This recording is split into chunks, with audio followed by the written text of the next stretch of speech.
Good morning, everyone. Welcome to the Conversation Learning Foundation's live Q&A series. My name is Marlon, and it is my pleasure to be here with you again on this beautiful Monday afternoon. This is our third of 8 live sessions for the Conversation Learning Foundation, and we will also be having the founder, Missy Jena, join me live.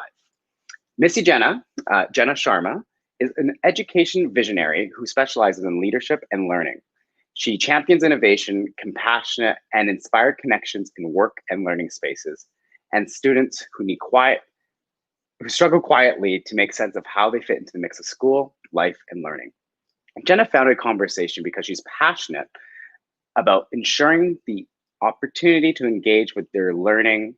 Her life's mission is to leverage the power of meaningful connection and compassionate communication in schools and beyond so that children can show up with their whole selves, engage meaningfully with their learning processes, and grow into confident, empowered leaders. Now, if you haven't already done so, go over to the Conversation Learning Foundation's Facebook page and check out our other session dates. Be sure to bookmark them in your calendar, and you can actually set a reminder right on the Facebook or YouTube page. Go like, subscribe, and follow. Today's session is all about communicating the impact of COVID to your children. Missy Jena and I will be joined as we create a calm environment to talk about your questions that you have given us. Again, if you have any questions throughout the program, please feel free to share them with us, and you can comment live on YouTube or on Facebook. Now, please let me introduce Missy Jena to the program. Hello, Marlon. Thank you for the lovely introduction. It is Monday morning somewhere, Monday afternoon somewhere, and a beautiful sunny day here. How are you today, Marlon? I am honestly so happy that the sun is out. It was a beautiful weekend, and I'm thrilled to be here today. How are you? I'm doing great. I know we have some heavy duty questions here today. There's a lot of big topics and challenges. Oh, right there. That's the focus of our show. How to communicate with your kids about the impacts of COVID. It's been a year. It's been an insane year, and I don't think any of us could have really expected how this year would have turned out. How has this pandemic affected you? How have you been during this? Good and bad, professionally, personally? How are you doing? Okay, the COVID impact. Well, back in March, we went from in-person Conversation Learning Foundation team meetings and working together to everything was virtual. So I have been in a virtual reality since March, very limited contact with other human beings. I have visited family during that time, and I missed my friends. It's actually my friend Candace's birthday today. Happy birthday, Candace! And I do miss what life was like before. And at the same time, through the challenges of COVID, I feel that we as a collective human species, we're figuring this out as we go, and new systems and processes are in place to support families, children, educators. What would you say was the biggest challenge for you during this? The biggest challenge, at first, I wear a mask if I go grocery shopping and things like that. And I'm somebody who loves to wear a hoodie too. So I've got a jacket with a hood, and when I walk into a grocery store, when I walk into a store, it's so automatic to pull my hoodie down, and I almost want to pull my mask. And when I walk into a building and I have to remind myself, no, keep the mask on, don't pull that down. And just being precautious around doors, handles, frequent hand washing, all those things. My biggest thing was touching my face, because I touch my face all the time. So learning not to do that and keeping your hands clean, it's been interesting. But we've had some, like you said, we have some great questions, some very difficult questions coming in today. For the audience, if you guys have any other questions or comments about anything we're talking about, feel free to message or comment in the section below, and you'll be able to chat right with us here. But let's get right into it. Okay. So this person, my kids are 8 and 10. They have been hesitant to talk to them about the impacts of COVID. How can they start this communication process?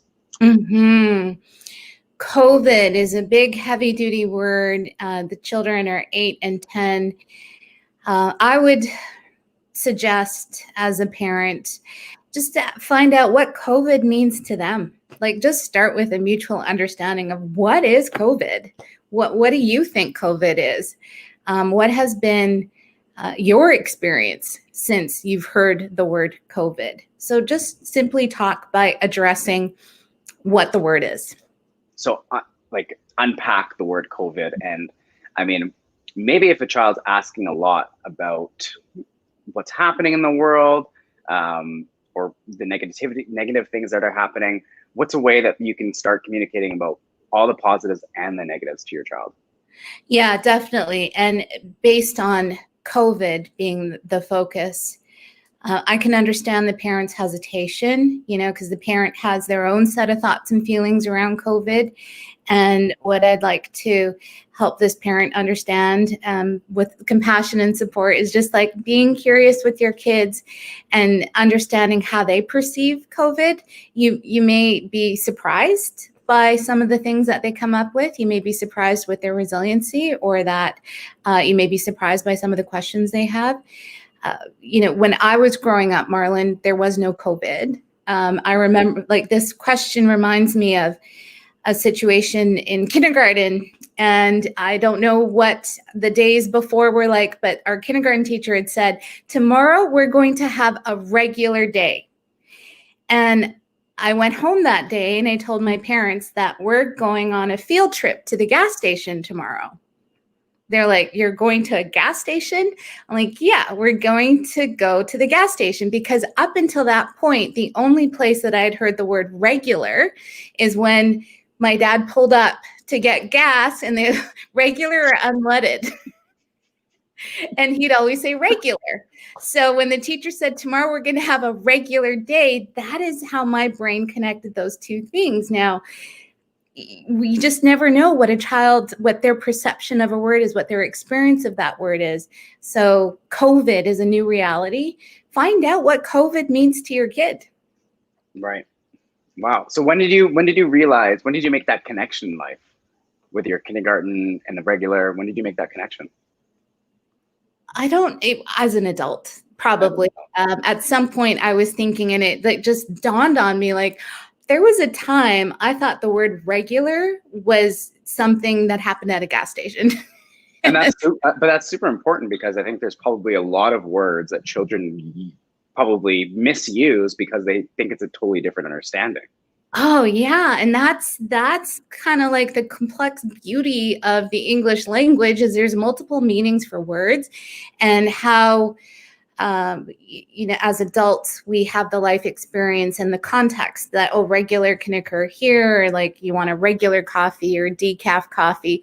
No way to make light of like the heavy dutiness of COVID, but unpacking what that word means for your kid, you're going to explore and understand where they may have a different understanding of COVID based on something they saw on TV, or something that a friend talked to them about. Mm-hmm. So understanding what that word means to them is the best place to start. And is there a certain time of when you should start having these conversations with your children, like sooner rather than later, or wait for an event to happen? When should you start having this conversation? Yeah, parenting choices. Parents have the choice what they feel is best for their kids, and I would say, if COVID is just kind of everywhere, and if you haven't talked to your kids about it, somebody may be talking to them. So just find out what COVID means to them. And I understand the hesitation. And I would even say, lead with, I'm a little hesitant to talk to you about this because this feels like a grown-up thing, to worry. I don't want you to worry about COVID, but it's in the invisible parts of our communication. You just don't know what is happening for the child. And would you say is it normal? I mean, what's normal nowadays, but would you say it's normal for a child to be inquisitive about the pandemic, about COVID? I think it's normal for a child to be inquisitive. Children are inquisitive by nature. And, each household, in each family dynamic, there are things that different, like children will be curious about different things. And maybe some kids will be really curious about COVID and some kids couldn't be bothered because they've just accepted that this is the reality. And you just don't know until you open that dialogue up with the child. Right. Well, that's great advice. Our next question comes from a lady up north in northern BC. Her son, who's 11, suffers from hypochondria, which is basically it's an illness where you basically feel like you're always sick, or you always have a disease, or you're constantly sick with something. So what are some ways that she can help support her child? They don't leave the house with him, and he hasn't been going to school out of fear of getting sick. Any suggestions on how to communicate, or activities, or anything we can do with this child?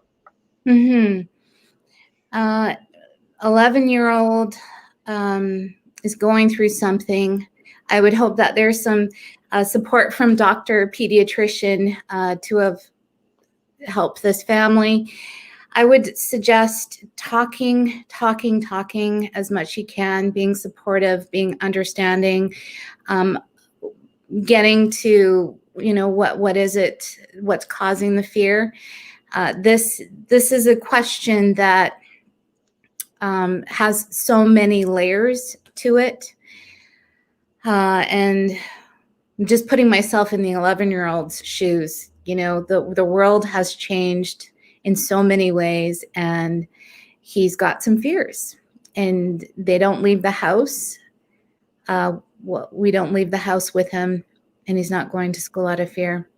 Gosh, I just want to give hope and understanding, and know that the boy is going through something. Mm-hmm. We have a live comment from Greg, and Greg is asking, any suggestions for parents on how to frame our collective response to COVID in a positive way? Hey, Greg. I know that smile. That's fantastic. Any suggestions for parents on how to frame our collective response to COVID in a positive way? Creativity, adaptability, resilience. That's a great question. What are your first thoughts, Marlon? I think with all of the framing, all the positivity that's happening, I think it's what needs to happen first is figuring out what's positive in the world right now, what's negative that's happening in the world right now, and separating out those two issues. Mm-hmm. And for me, I like to focus on the positives. Mm-hmm.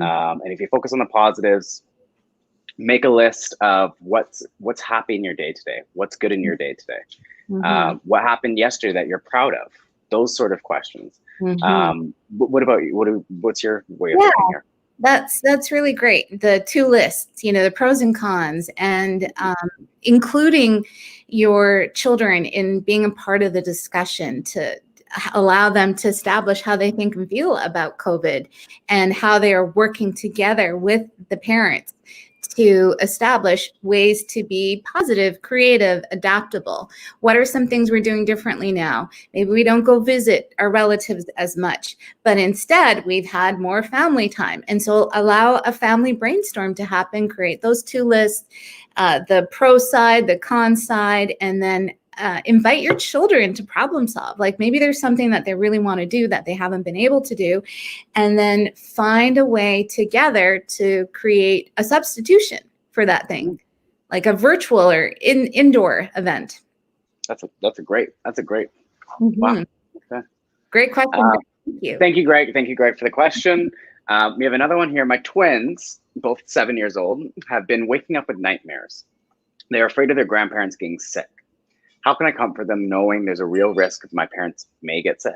So having that conversation about death. Twins, nightmares, grandparents, sick. It's a lot. As a 7-year-old, they're impacted. They're waking up. They're having nightmares. They're worried about their grandparents getting sick. And for this family, I suppose, leading with just the reality of the situation. Yeah, you have grandparents. There's a chance they may get sick. What happens if they do get sick? front end load them. Like if your grandparents get sick, then these will be the steps that happen. Sometimes it's the void of not knowing what's going to happen that can cause a lot of anxiety for children. And that void unresolved without information can be filled up with things that can lead to nightmares. So understanding for the twins, they're worried, and rightly so. They don't want their grandparents to get sick. And they're probably not able to visit their grandparents probably right now. So not being able to see them for 6 months or however long they're not able to see them, then all of a sudden seeing the potential of them getting sick, or maybe they are sick. It's an anxiety thing that builds up, and the uncertainty. You're totally right. And the uncertainty, the anxiety, the void of not knowing like what's going to happen. So just talking them through those scenarios, like if you're going traveling for the first time, like going back a year or two, if you were going traveling, you talk them to like, we're going to go to the airport, and at the airport, we're going to show them our passport. We're going to go through security. Like when the kids know what's going to happen, if that was to happen, then they're a little better set up to know that, oh, there is something in place. There's doctors and nurses, and just for the parent to know that you want to comfort these kids. You understand that there is a risk your parents may get sick, but talk to them about what you're doing to prevent that. Talk to them about what actions, precautions you're taking, and just validate that your twins are scared, and it's okay to feel scared. I think a lot of it, actually, you're totally spot on there. And I think some of it might steam from not knowing how their grandparents are probably actually doing, who's supporting them, who's with them right now. If they're the ones that were usually going over there every Sunday for dinner, like what are they doing now instead of the Sunday dinners? So the uncertainty, you're totally spot on with the uncertainty part. So with nightmares in kids, and COVID, I mean, we're seeing a lot in the news about good and bad, positive, negative news. Is there something we can do before bed to get that out of our brains so we have a peaceful, calm sleep? Bedtime routines, so stories, bedtime stories, talking about, your day or what you're looking forward to the next day, enjoying some peaceful, quiet music. I like that one. I like the one. What are you looking forward to for the next day? Like, what are you excited about? Yeah, get yourself into that frame that you've got something to look forward to tomorrow. And, I'm curious, Marlon, like, did you have any bedtime routines as a kid that helped you? Not as a kid. I would say more as an adult, writing out things I'm grateful for in the day, what I'm looking forward to, those sort of things. But not as a child. I didn't have any really bedtime routines as a child. What about yourself? Young kid, well, there's stories. I love to read. The whole routine was like, hey, go brush your teeth, TV's off now, go brush your teeth, kids, it's time to go to sleep. And I did have nightmares, as a kid. Like I believed in the tooth fairy, and that I actually used to have nightmares about the tooth fairy being this old, scary lady. So you just never, like, the imagination's so wild. And kids, I really feel for children who are going through nightmares right now, because they may not even have the ability to say what it is that disturbed them or upset them. And as a family, you want to support them and just allow them to feel okay. Yeah, like if you're a parent, just share it. I sometimes have nightmares too. And, I don't know where nightmares come from. Sometimes they visit. Yeah, they happen. This next question, I think this parent has having a little bit of communication difficulty. So her son is 6, and he's been talking about death a lot lately. She doesn't know what to do when he brings it up, and she usually just changes the subjects and moves on. How can she better communicate death to her child, her son?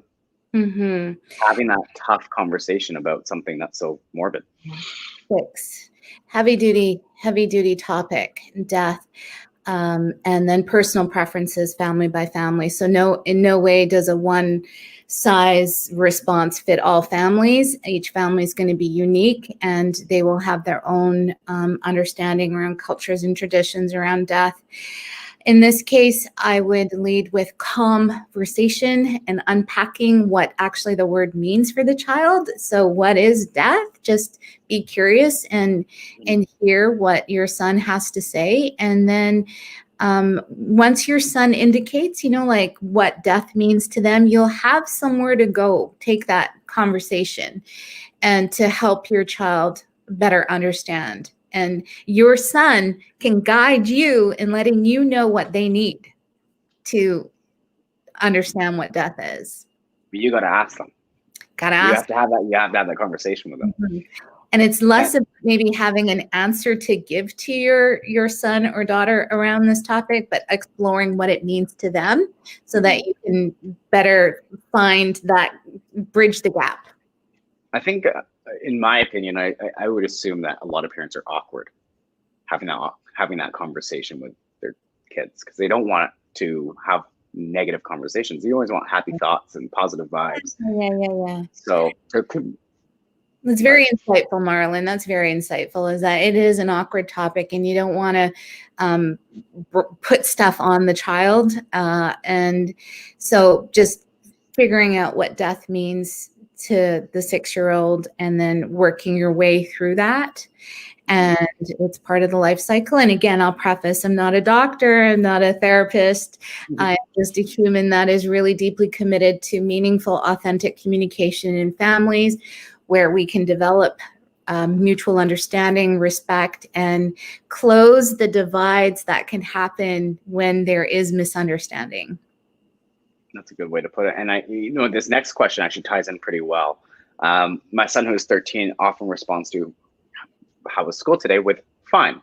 How can I get him to expand his answer and, I guess, give me more details? And I'll say this: I was very fine. It's all good. It was fun. I didn't learn anything today. Right. So how can they get their child to expand on this? Well, I've thought about this question a lot over the years, over the 20 odd years that I worked in schools, to my own experience. And it's a tough question to answer. You really think about it, Marlon, because when a parent, it's so ingrained to ask, how was school today? You were probably, as a parent, asked that as well. So that's like a default question. But how do you actually answer that question? It's so broad. And what is it that the parent actually wants to know? Do you want to know about a highlight? Do you want to know about a favorite memory or moment? Do you want to know if they've learned something new? How was school today? You can pretty much expect that you're going to get a very short, small, sweet response. And there's many reasons, I believe, for that. Children may find themselves in a situation where they feel like they're being evaluated. Like, how was school today? Are you evaluating me? Are you like checking to see if I behaved? And instead, I would invite parents to ask about a specific part of school, or to remove kind of that. It's just such an open-ended question, like make it give them a little more context. What was great about your day, or what was not so great about your day? How was school today is going to be a forever challenge. I think it's just get into a little bit more detail. Maybe what was your favorite part of your day today? What did you do during lunch hour today? Yeah. Who do you hang out with? What friends do you like? Right. Totally, Marlon. And like even things like, did you laugh today? Was there a moment you laughed? And then you get to understand you remove that sort of like, how was school today is kind of, you just sort of brace yourself for like, if someone asks you, how was school today? Well, it was fine. Because what part do you want to know? Yeah. I walked up the stairs. I went to my class. I sat down at my desk, took out my notebook. I'm just visualizing what it was like for me as a kid. How was school today? I walked up the stairs. Yeah. So it's a broad question, and a broad question that will often get a short, sweet, small response. But what is it that you truly want to know? And if you lead with that, just, what are you really curious about as a parent? then it kind of removes sometimes it can feel a little invasive for a kid to have that question asked. Mm-hmm. And I think honestly, as adults, we get asked the same question: how's your day at work today? What'd you do at work? And most of the time you don't expand on the answer. Oh, it was fine, it was good, it was bad, it was what it is, right? The question, it's almost like you want to move the subject onto something else. You almost want to forget about it. I'm in the present. Yeah. And in light of COVID and schools and virtual, who knows how many students are in still virtual classrooms at this time, school is different. So I'm going to challenge all the parents to come up with way more creative ways to ask your kids, how was school today? No more how was school today. Find some creative way to engage with your kids and share with us. Let us know what you're asking instead. Yeah, totally. And now that kind of leads to the next one. Is there a right way to communicate negative news to kids 13 and under? Is there a right way to communicate negative news to kids 13 and under? Yeah. The right way, yeah. Well, conversation, there are no right or wrong answers. Conversation is the peaceful exchange of thoughts and ideas. And I would say, because no two kids are exactly the same, there's probably never going to be an exact, like there's a template that you follow to deliver negative news. I'd lead with honesty. Is there a right way to communicate negative news to kids 13 and under? You want to support them. You want to let them know that you have something tough to share. I don't know.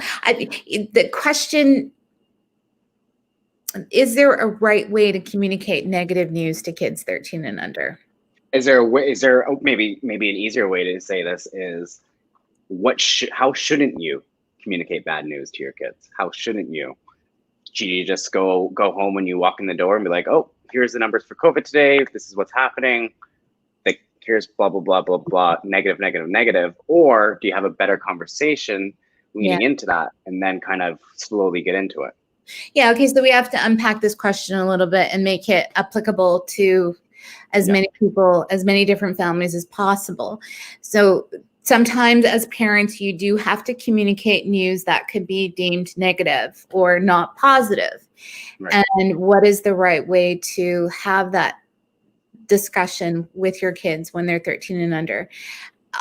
I'm putting myself in the shoes of this parent, and I'm also like thinking about, how do I want news that may be difficult communicated to me?